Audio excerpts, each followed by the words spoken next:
Hello दोस्तों, स्वागत है आपका मेरे चैनल एपिक तीर्था युद्ध में। अगर अभी तक आपने मेरा चैनल सब्सक्राइब नहीं किया है तो प्लीज सब्सक्राइब जरूर कर दें। भगवान राम के 3 भाई लक्ष्मण, भरत और शत्रुघ्न थे, लेकिन बहुत कम लोग यह जानते हैं कि भगवान राम की एक बहन भी थी जिनका नाम शांता था।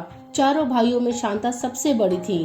रामायण महाकाव्य की मूल रचना ऋषि वाल्मीकि द्वारा की गई, लेकिन अन्य संत, वेद और पंडितों जैसे तुलसीदास, संत एकनाथ आदि द्वारा भी इनके अन्य संस्करणों की रचना की गई। ऐसे में प्रत्येक संस्करणों में अलग अलग तरीके से रामायण की कहानी का वर्णन मिलता है और रामायण के मूल चरित्रों के बारे में भी सभी लोग जानते हैं। भगवान श्री राम से जुड़े हर किस्से को भी वो लोग जानते हैं, जैसे कि भगवान राम राजा दशरथ और देवी कौशल्या के पुत्र थे। भगवान राम के 3 भाई थे, लेकिन इस बारे में बहुत कम लोग जानते हैं कि श्री राम जी की एक बहन भी थी जिनका नाम शांता था।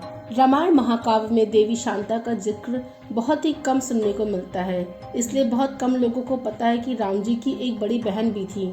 देवी शांता राजा दशरथ और देवी कौशल्या की बेटी थी, लेकिन उन्होंने बेटी को गोद दिया, इसीलिए रामायण में देवी शांति का जिक्र कम ही सुनने को मिलता है और राम जी समेत अन्य भाइयों की चर्चा अधिक है। शांता को लेकर अलग अलग मान्यताएं और कथाएं प्रचलित हैं, लेकिन एक मान्यता के अनुसार ऐसा कहा जाता है कि एक बार अंग देश के राजा रोमपद अपनी पत्नी रानी वर्षिणी के साथ अयोध्या आए हुए थे। राजा रोमपद और वर्षिणी की कोई संतान नहीं थी। बातचीत के दौरान जब राजा दशरथ को इस बात का पता चला तो उन्होंने कहा, आप मेरी पुत्री शांता को संतान के रूप में गोद ले लीजिए। राजा दशरथ की यह बात सुनकर रोमपद और वर्षिणी बहुत ही खुश हो गए। उन्होंने शांता को गोद लेकर बहुत ही स्नेह पूर्वक उसका पालन पोषण किया और माता पिता के सारे कर्तव्य निभाए। एक दिन राजा रोमपद अपनी पुत्री शांता से कुछ बात कर रहे थे, तभी उनके दरवाजे पर एक ब्राह्मण आए। ब्राह्मण ने राजा रोमपद से प्रार्थना करते हुए कहा कि वर्षा के दिनों में वे खेतों की जुताई में राज दरबार की ओर से कुछ मदद करने की कृपा करें। लेकिन राजा शांता के साथ बातचीत में इतने व्यस्त थे कि उन्होंने ब्राह्मण की कोई बात ही नहीं सुनी। ऐसे में द्वार पर आए हुए जरूरतमंद ब्राह्मण की याचना न सुनने पर उससे बहुत दुख हुआ।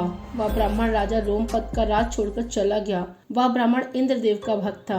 इंद्रदेव अपने भक्त का दुख देख राजा रोमपद पर क्रोधित हो गए और उन्होंने उनके राज्य में पर्याप्त वर्षा नहीं की।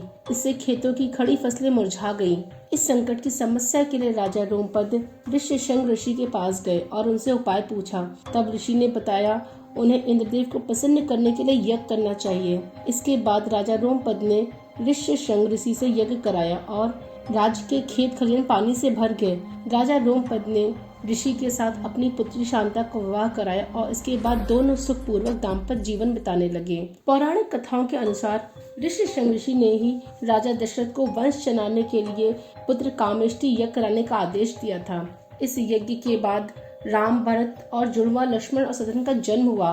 कहा जाता है कि अयोध्या से लगभग 39 किलोमीटर पूर्व में आज भी आश्रम है और यहाँ उनकी और देवी शांता की समाधि है। हिमाचल में कुल्लू से करीब 50 किलोमीटर दूर शांता का एक प्राचीन मंदिर है जहाँ नियमित रूप से उनकी पूजा होती है। दोस्तों, आपको मेरा वीडियो कैसा लगा प्लीज कमेंट में जरूर बताइएगा और प्लीज मेरा चैनल सब्सक्राइब कर दीजिए और बेल आइकन जरूर प्रेस कर दें। धन्यवाद।